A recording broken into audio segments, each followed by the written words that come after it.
समन्ता चक्रवालेषु अत्रा गच्छन्तु देवता सद्धम्मं मुनिराजस्य शृण्वन्तु सग्गमोक्खदं ධම්මස්සවන කාලෝ අයං වදන්තා ධම්මස්සවන කාලෝ අයං වදන්තා ධම්මස්සවන කාලෝ අයං වදන්තා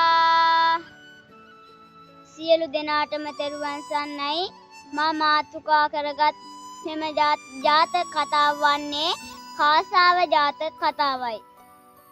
ඔන්න තතීතේ දෙව්දත් තෙරුන් රහතන් වහන්සේ කෙනෙකුට පොරවන්න සුදුසු සිවුරක් පොරවලා මෙම දෙව්දත් තෙරුන්ට බුදුරජාණන් වහන්සේ මෙම කාසාව ජාතක කතාව දේශනා කළ වදාළා.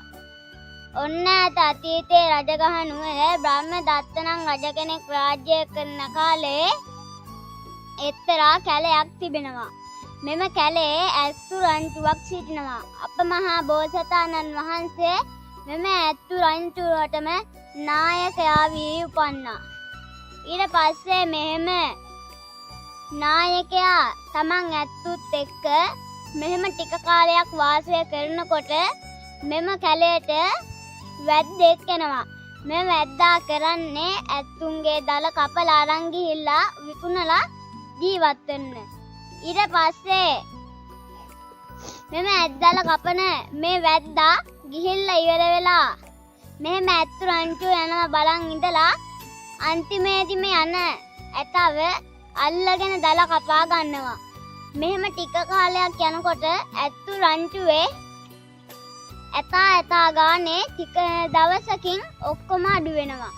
ඊට පස්සේ මෙම නායකයා කරන්නේ මෙම ඉන්න ඇත්තු ටිකත් රැක ගන්න ඕනේ කියලා හිතලා මෙම ඇතා පිටීම පස්සෙන් යනවා.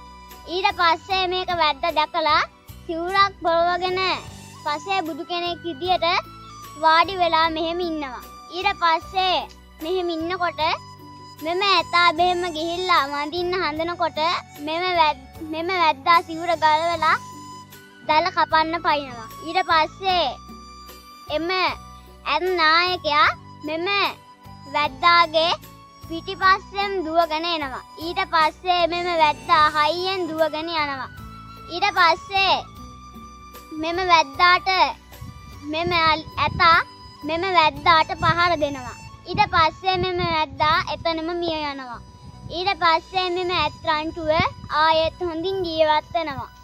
අර නායකයා වෙලා හිටියේ අප මහා බෝසතාණන් වහන්සේ. අර වැද්දා වෙලා හිටියේ දේවදත්ත තෙරුන් වහන්සේ. මාගේ ජාතක කතාව මෙතනින් අවසానයි. සෙවණේ කර ඔබ සැමට සම්මා සම්බුදු සරණයි.